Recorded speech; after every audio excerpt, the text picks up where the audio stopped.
Hi hello அனைவருக்கும் அன்பான வணக்கங்கள். பாருங்கள், இன்றைக்கி நம்ம வீட்டில் சப்பாத்தி அண்டு குருமா, அதாவது கிராமத்து ஸ்டைலில் குருமா, அதுதான் பார்க்க போகிறோம். அதுக்கு தான் உருளைக்கிழங்குலாம் வேக வச்சுருக்கு.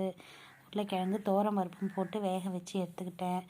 அப்புறமேட்டா குக்கரில் வேக வச்சு எடுத்துகிட்டு அப்புறம் கடாய் வச்சு பட்டை, கிராம்பு, லவங்கம், பிரிஞ்சி இலை எல்லாத்தையும் போட்டு வதக்கி கொண்டேன்.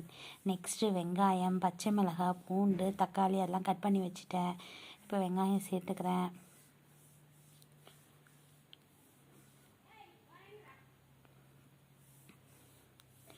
வெங்காயம் வதங்கிடுச்சு. வெங்காயம் வதங்கந்தும் தக்காளி, பச்சை மிளகாய், பூண்டு எல்லாத்தையும் போட்டு அதுவும் வதக்கி கொண்டேன்.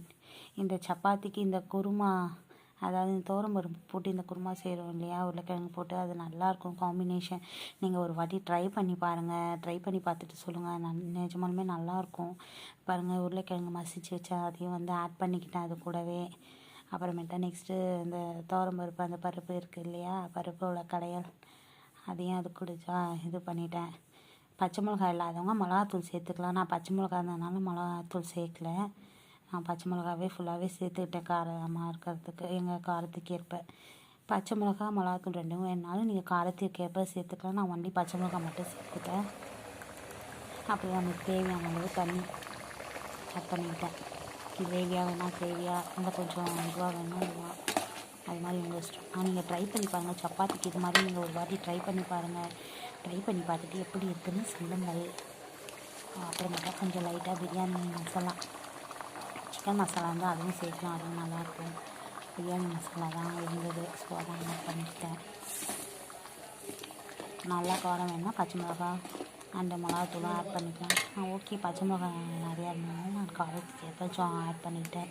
அவ்வளோதான். நல்லா கொதிச்சிச்சு. நமக்கு தேவையான அளவு குழம்பும் சேர்ந்து விட்டது. அதை இறக்கிட்டேன் அடுப்பில் இருந்து. அப்புறம் அடுப்பில் தோசைக்கல்லை வச்சு சப்பாத்தி மாவை போட்டு காஞ்சிருச்சு. தோசைக்கல், சப்பாத்தி மாவு போட்டு இப்படி ஒரு திருப்பு அப்படி ஒரு திருப்பு, லைட்டாக எண்ணெய் விட்டுக்கிட்டேன்.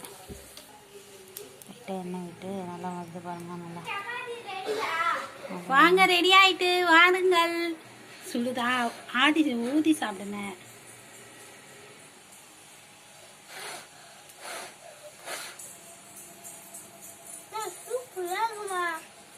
எப்படி இருக்கு வாசம்?